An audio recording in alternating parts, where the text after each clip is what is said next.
Hello everyone, Pez here, and it feels like eons since I last typed up a script, opened Audacity and made a commentary video like this, but when we're discussing something this close to the heart, you just have to put the extra effort in.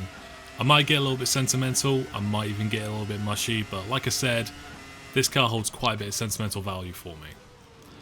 Now ask any motorsport fan where their passion and love for the sport began and they will most likely point to a particular car. It might be a red and white McLaren, a black and gold Lotus, or even a blue and yellow Subaru. For me, it was the Ferrari F1 2000, the car which, you guessed it, Ferrari ran in the 2000 Formula 1 season, and the car with which Michael Schumacher ended Ferrari's 21-year drought by winning his third driver's title and starting an era of dominance that rose-tinted glasses enthusiasts will tell you is a lot better than the one we're in now. I do remember watching races and enjoying them in the late 90s, but for me, the year 2000 was the turning point. That was when I wanted to watch every race, I asked my parents for F1 related books, magazines and model cars, and I just generally became an obsessive. And I became obsessed with Ferrari and Schumacher. The F1 2000 remains my all-time favourite Formula 1 car, despite the fact that you never really see it in anyone's greatest F1 car lists. How fantastic for me then that I get to drive this car as an adult in my sim rig in Assetto Corsa. Race Sim Studios should be known to many as the makers of the best open wheel cars for AC, and as you might expect, their Formula V10 mod is nothing but exceptional. Clearly this car has been based off the aforementioned F1 2000, the high nose, distinct airbox, winglets and end plates are undeniably the Ferrari.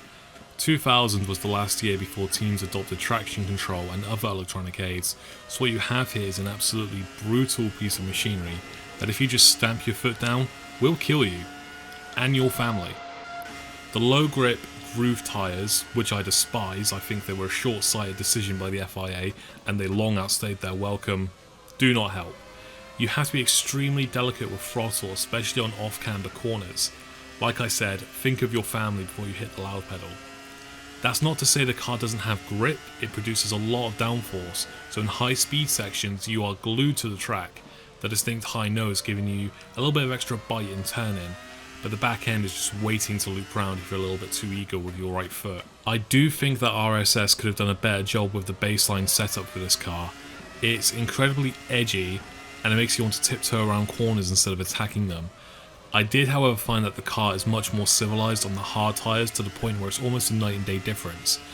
I only bring this up because I would hate for someone unfamiliar with this type of car to think it's awful and undrivable and just not go anywhere near it.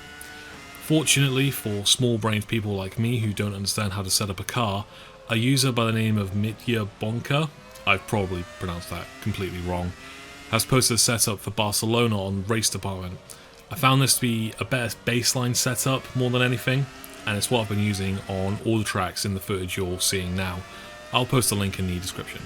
The car itself is great of course, but I need to give you a moment with the sound.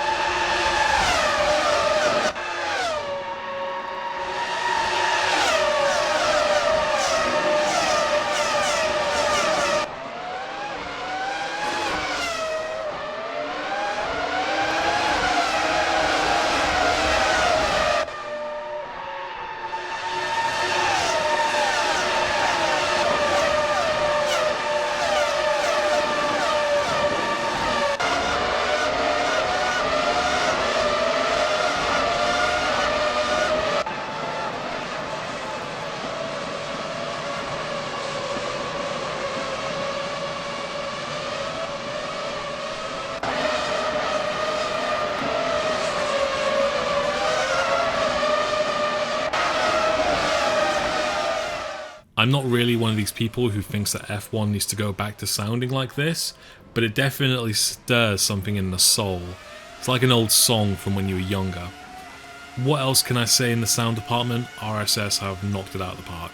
Now it's not enough to just buy and install this car, you should really download the 2000 season skin pack and treat yourself to a big ol' nostalgia fest. Unfortunately, I never feel like I've dialed the AI correctly to my liking in AC, but nonetheless, racing a full grid around Monza, Imola, Red Bull Ring, Spa is great, and I really enjoy it. The livery pack is a must-have in my opinion, and it really brings the cars to life. Naturally, I prefer to drive the Ferrari, but all the liveries look fantastic. There are also some 1999 skins out there if that's what you like, but for me, 2000 all the way. For the price of an energy drink from a petrol station, this mod is definitely worth your money, as are all RSS mods for that matter. Now, there aren't a lot of early 2000s F1 cars of the same quality present in sim racing aside from the Formula V10s in Automobilista 1 and 2, and probably some dodgy mods for RF2. But the V10 in AMS 1 is equally amazing and I think a lot more drivable, and there are the inevitable this sim is better than that sim debate that comes from comparing content. It's certainly a lot less sketchy on throttle, although it feels more like a car that's representative of an era, whereas the RSS car presents a single year. At some point in the future, I might make a video on the Automobilista car, because I do consider it to be one of the best in sim racing, but for now, I'll just say that the RSS mod feels more raw, but the AMS car feels more like I can just jump in and drive it. And with that, we've reached the end of the video. If I haven't got the point across already, I really like this car. Without a doubt, my favourite mod for AC, and it's a car that holds a unique place in my heart, being the car that cemented my love of F1 and all things racing. It is by no means an easy car to drive, and an even harder car to drive quickly. However, when you string together a fast lap when you're on the absolute edge of grip, you will feel like an absolute baller, and then you will spin. Thank you all for watching, guys. If you enjoyed this video, I'd really appreciate a like. If you really enjoyed this content, then subscribe for more, and I'll see you all in the next one.